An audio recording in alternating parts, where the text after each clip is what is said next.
karena yang bersentuhan langsung dengan masyarakat, yang berhubungan langsung dengan masyarakat, atau yang memang setiap hari berhadapan dengan masyarakat itu adalah PPS. Karena kalau KPPS itu kan mereka bertugas hanya 1 bulan ya. Iya. Itu PPS. Tahu enggak berapa honor PPS sekarang ini? Kalau untuk honornya kita PPS belum tahu. Belum tahu. Wah, persis. ini luar biasa.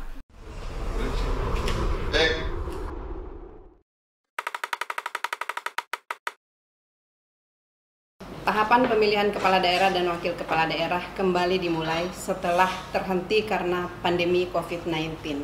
Kita ketahui bersama bahwa pandemi ini mampu menunda pilkada yang tadinya 23 September menjadi 9 Desember.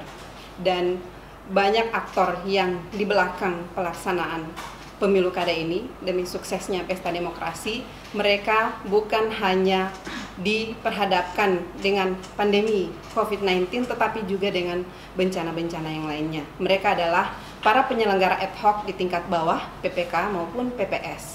Baru-baru ini media sosial sempat viral dengan PPS Tulabolo, anggota PPS Tulabolo yang harus menyeberangi sungai hanya karena akan melakukan verifikasi faktual untuk calon kepala daerah dan wakil kepala daerah melalui jalur perseorangan. Mereka adalah PPS Tulabolo dan ya mereka sudah berada di sini. Selamat datang di podcast Lantai 4. Saya sapa pertama dulu PPK Pinogu. Ya, kebetulan di sini ada PPK Pinogu, Harvey Tangahu. Iya, Harvey Tangahu.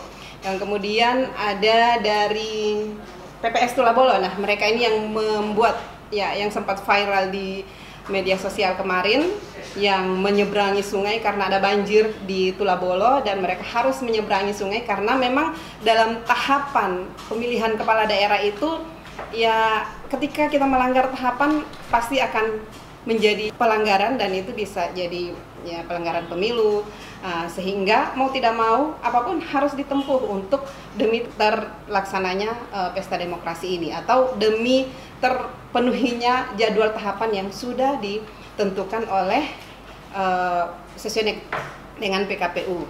Nah, yang berikut namanya siapa tadi dari PPS Tulabolo? Ini kalau saya lihat di sini Oyan Hikaya. Nama lengkapnya mungkin bisa diperkenalkan atau Pak Harvey dulu bisa perkenalan sendiri. Tadi saya sudah sebutkan namanya tapi ya ini adik-adik saya semua jadi saya tidak perlu panggil Pak ya. Terima kasih. Nama saya Harvey Tangahu, anggota PPK Kecamatan Pinogu.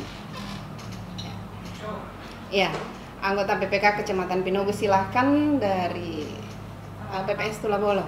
Nama saya Nur Oktaviani Hikaya, anggota PPS dari Desa Tulabolo.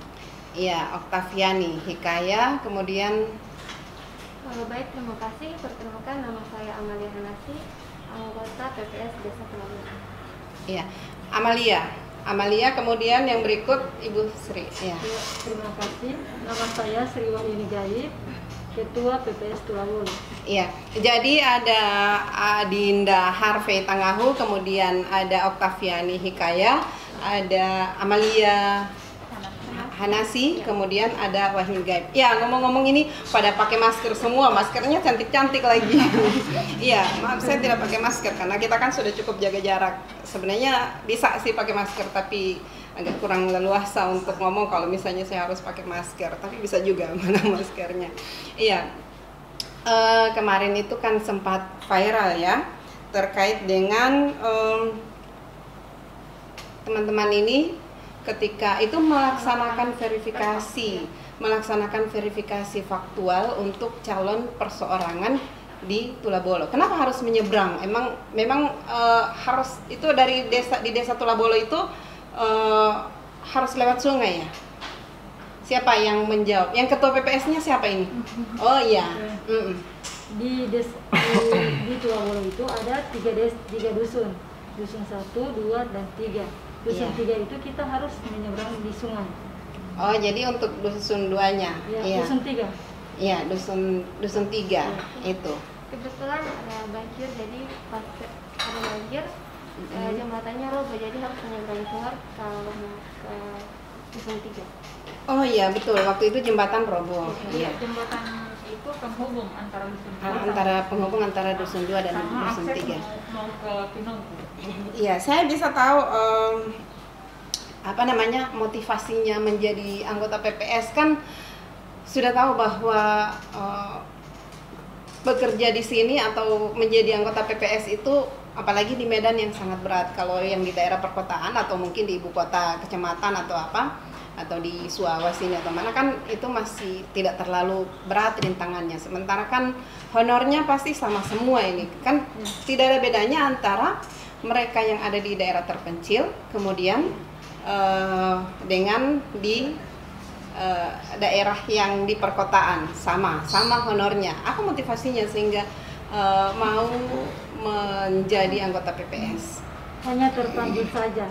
Ya, Ingin mensukseskan saja. terpanggil. Sudah berapa kali jadi PPS? Saya baru 2 kali. Tahun Iya. kemarin. Waktu menyeberang sungai itu, apakah tidak ada dokumen yang tercecer? Alhamdulillah tidak ada. Kenapa tidak ditunda dulu sampai airnya surut? Gitu. Mengejar waktu. Mengejar waktu, karena tahapan verifikasi itu tanggal berapa, Pak? Batas dulu. Batasnya saat itu 12 Juli. 12 Juli. Sementara saat itu hanya tinggal 7 hari lagi. 7 hari lagi kan masih bisa, mungkin besok masih bisa surut airnya. Menunda waktu itu, Bu, kayaknya tidak bisa karena setiap hari cuacanya Oh, jadi karena cuacanya tidak menentu sehingga mau tidak mau harus dilakukan verifikasi. Tidak ada dokumen yang tercecer tidak. saat itu. Iya. Jadi memang ada tidak yang membantu ketika menyeberang ke sebelah itu? Keluarga. Ada warga yang membantu, tapi sudah disampaikan ke warga bahwa kami akan menyeberangi sungai ini untuk melakukan verifikasi. Tidak. Bertepatan hanya warga yang sedang menonton. Oh, warga yang sedang. Jadi saya jadi apa namanya? Jadi ya, karena begitu jadi terharu. Karena begitu besarnya tanggung jawab dari PPS ini yang menjadi ujung tombak dari pelaksanaan pesta demokrasi ini di daerah, sehingga kalian harus menyeberang sungai tanpa mempedulikan keselamatan. Tidak terfikir untuk ini airnya sangat deras.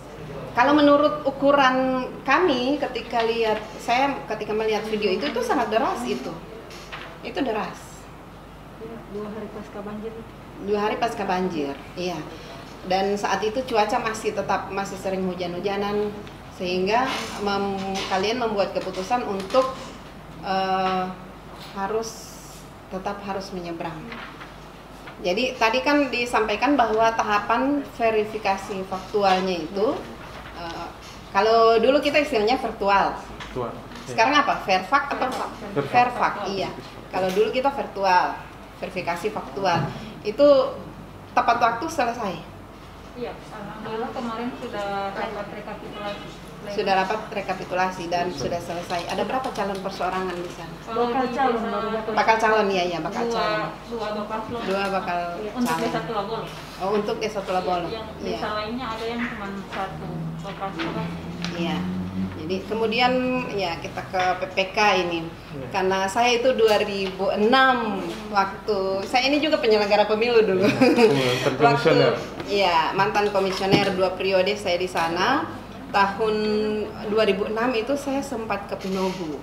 Memang sebelumnya bayangan saya itu saya akan mengundang PPS Pinogu juga, tapi ternyata ada beberapa teman yang menyarankan bahwa sebaiknya PPK karena PPS-nya itu, jadi PPS-nya itu kan tidak sering turun ke bawah. Kalau dulu di zaman saya, PPS-nya itu harus turun ke bawah. Masih dengan Suawa Timur kan, karena masih gabung dengan Suawa Timur, sehingga ketika ada BIMTEK, pelantikan pun mereka harus turun ke bawah. Nah saat itu uang transportnya itu sangat sedikit, 100 ribuan lebih, 125.000 kalau tidak salah. Sementara ongkos ojek ke sana itu 200.000 sampai 300.000. 500. Iya, sekarang berapa? 500. Sekarang 500. Jadi pergi pulang 1 juta. Itu Pak Bupati pernah menulis bahwa ongkos ojek ke Pinogu itu setara dengan harga tiket Makassar, Gorontalo Makassar. Beliau pernah menulis, Pak Bupati Hamim Pou pernah menulis di Gorontalo Post tentang ongkos ojek ke Pinogu itu setara dengan tiket pesawat. Sudah berapa kali jadi PPK? Sudah 2 kali. Kemarin pileg, ya. kemudian di pilkada Ya, ini. berarti kemarin sudah merasakan bagaimana mendistribusi logistik di Pinogu atau membawa logistik dari Suawa, karena dulu di zaman saya itu logistiknya itu memang harus dibungkus dengan karung, dibungkus dengan plastik dulu. Jadi dulu kita masih pakai kotak aluminium. Tapi sekarang kan sudah harus pakai kotaknya, kotak apa yang dipakai? Masih yang itu, yang kertas, yang apa bahan ya.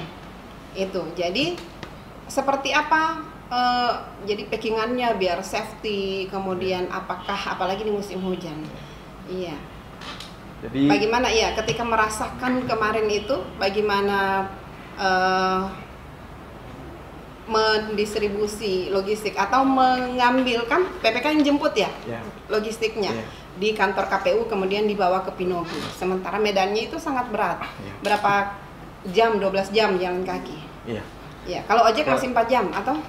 Dia tergantung, kalau ojek itu tergantung cuaca. dari cuaca, kemudian tergantung juga di dalam perjalanan. Kalau mengilas kemarin itu dari pileg, ya, pileg itu kemarin kalau melihat kondisi cuaca kemarin itu kan tidak terlalu bagaimana dengan yang sekarang ini, sehingganya ketika mau eksekusi logistik ataupun berita-berita acara, dokumen yang harus dibutuhkan di sana itu tidak terlalu ribet. Artinya mau packing itu barang itu dia. Saja kan untuk sekarang ini kan cuacanya hujan terus. Jadi kemarin saya coba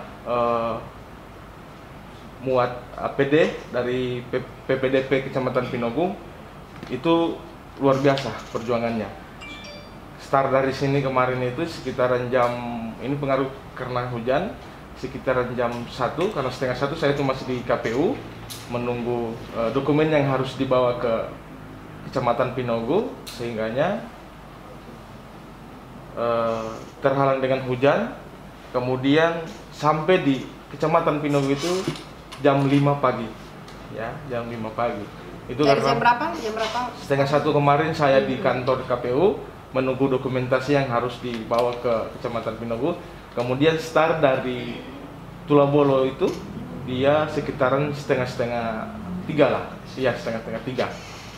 Karena mempersiapkan pakai motor sendiri. Pakai motor sendiri, mempersiapkan barang-barang ini kan harus di packing, memang jangan sampai rusak, apalagi kan yang dokumen yang harus dibawa itu kan dia model kertas seperti kan AKWK yang harus digunakan untuk coklit di sana, karena sekarang kan sudah tahapannya coklit seperti itu. Makanya butuh persiapan, artinya packing yang mantap supaya dokumen itu aman dan tidak rusak seperti itu. Iya. Tapi waktu verifikasi faktual kemarin Pinogu tidak kebagian.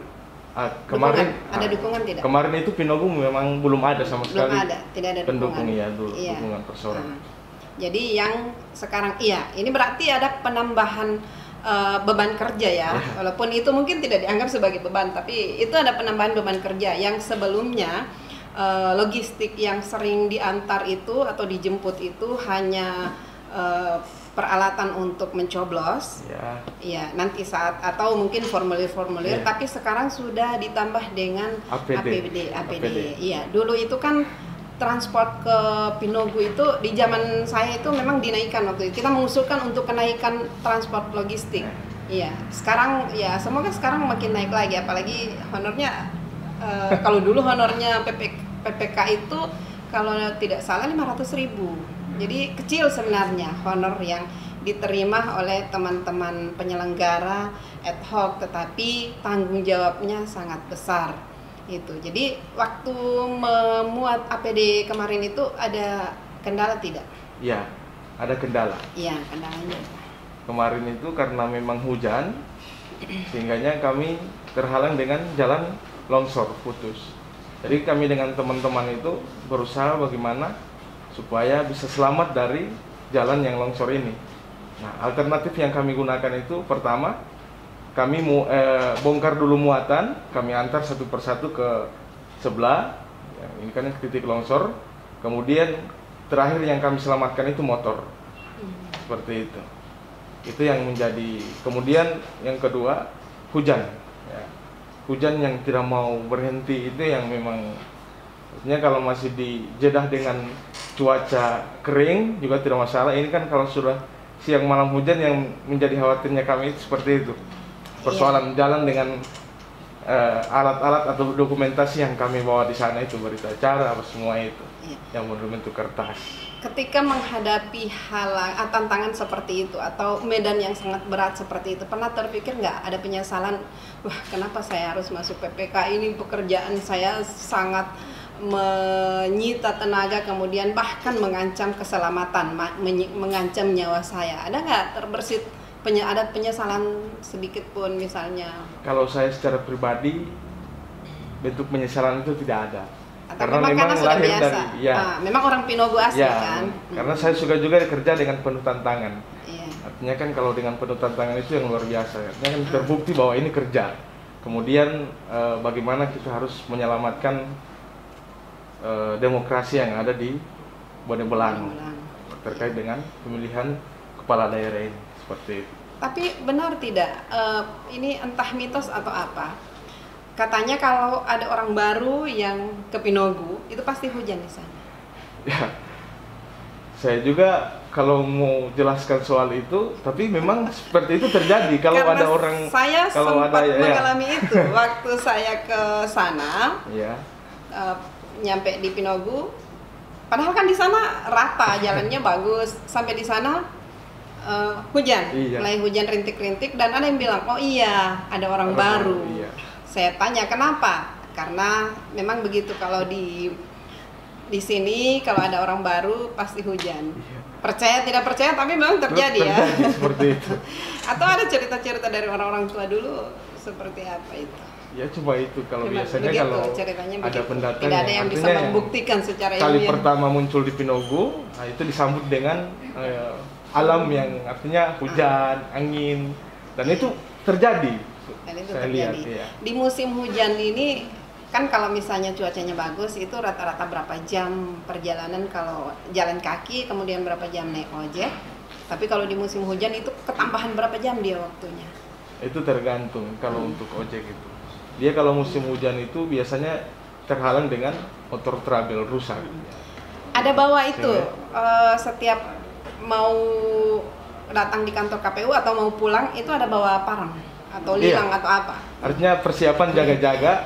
Artinya ini alat-alat ini persiapan untuk jaga-jaga ketika ada pohon tumbang atau ya seperti biasa ya. Namanya juga hutan ya, hewan-hewan yang berbahaya ini yang harus kita antisipasi seperti itu. Tapi Pinogu itu berasnya yang enak. Karena kita pulang waktu itu bawa beras yang enak dari sana, beras ladang ya.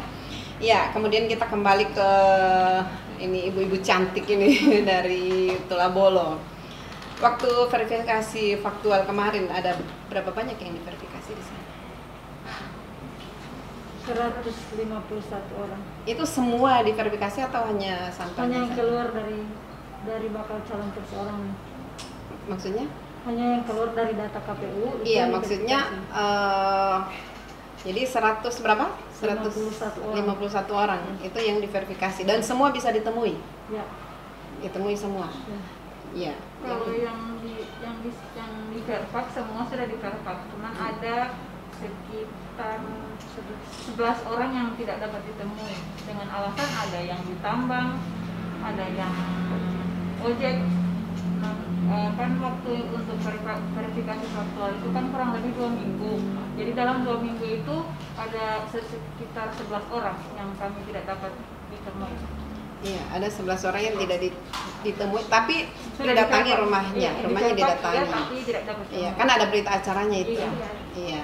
Karena untuk verifikasi faktual maupun administrasi ya kan, verifikasi administrasi di PPS juga atau di KPU? Di KPU. Di KPU berarti ya verifikasi administrasinya di KPU, kemudian diverifikasi secara faktual oleh PPS. Ini yang memang yang godaan paling berat yang dihadapi oleh PPS, karena ya tidak menutup kemungkinan kalau PPS itu walaupun tidak ditemui, ya ditulis aja sudah ditemui dan mengakui bahwa dia mendukung calon ini, begitu. Dari 150 berapa tadi? 51. Mungkin saya agak sensitif kalau tanya itu ya. Berapa yang mendukung, berapa yang menyatakan tidak mendukung? Tidak ya? Oh kan sudah kemarin kan sudah pleno kan? Berarti tidak apa-apa. Ada berapa yang mendukung di situ, berapa yang tidak mendukung? Yang benar-benar mendukung dan menyatakan bahwa saya tidak pernah memberikan KTP atau saya tidak pernah mendukung calon tertentu. Yang memenuhi syarat itu ada sekitar 4. Ya, kurang hafal ya. Iya. Jadi tetap ada yang tidak mendukung, ada yang memenuhi syarat, ada yang tidak memenuhi syarat. Ada boleh berapa persen lah begitu. Kan yang di plenokan itu kan kalau dari Tula Bolo ya cuma Tula Bolo kan yang dibacakan oleh PPS-nya. Ada datanya. Yang dari 73 yang memenuhi syarat 59. Tidak memenuhi syarat 14. Iya, mungkin termasuk ada yang tidak sempat ditemui ya. Oke, jadi kita langkahi saja itu, karena ya memang kalau bicara soal data kan memang harus valid, iya harus pegang data. Tapi sebaiknya kalau PPS tetap harus hafal lah datanya, harus dihafal. Kemudian ketika melaksanakan verifikasi, kan pasti menemui masyarakat. Ada berbagai karakter masyarakat yang ditemui, karena saya juga pengalaman dulu ketika datang ada yang sampai marah-marah, ada yang sampai malah menuduh PPS, kalian mengambil KTP saya di mana? Ada nggak seperti itu? Saya ini tidak pernah kasih KTP Pak orang, kenapa saya KTP ada di situ? Ada tidak yang sampai mengamuk dan lain-lain?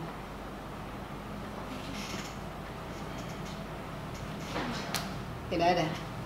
Ada, paling banyak itu masyarakat yang kita lakukan verifikasi faktual itu kata pertama yang muncul itu, loh kok bisa nama saya di situ? Kita jawab, Pak, Ibu, soal masalah kenapa nama Bapak Ibu bisa muncul di daftar dukungan ini, kami PPS, kami bertiga tidak terlalu tahu. Yang intinya nama Bapak ini muncul di dukungan dari KPU. Kita bertiga, tujuan kemari ini cuma mau menanyakan apa benar-benar nama Bapak muncul di Bapak Paslon ini benar-benar mendukung atau tidak. Masalah kenapa bisa muncul atau KTP-nya sudah ada di sini, kita tidak bisa menjawab pasti kenapa. Terus waktu verifikasi kemarin sudah menggunakan APD? Iya. Dari face shield, kemudian ada handscone, kemudian ada karena di sini saja kalian sudah protokol COVID memang. Jadi karena ada kekhawatiran dari masyarakat ketika ketika ini pilkada serentak digelar, maka akan ada klaster baru begitu, bahwa ini klaster pilkada misalnya, atau klaster penyelenggara. Sehingga jadi sebelumnya di rapid juga, di rapid. Tapi kan masyarakat yang didatangi itu bagaimana reaksi mereka ketika didatangi? Karena biasanya kan kalau didatangi orang yang sudah dengan APD itu kan, tapi kan bukan APD medis ya, cuman APD-nya yang standar. Apakah cukup aman itu buat para penyelenggara? Ketika hanya menggunakan face shield, kemudian masker, kemudian kaos tangan, apakah itu cukup aman?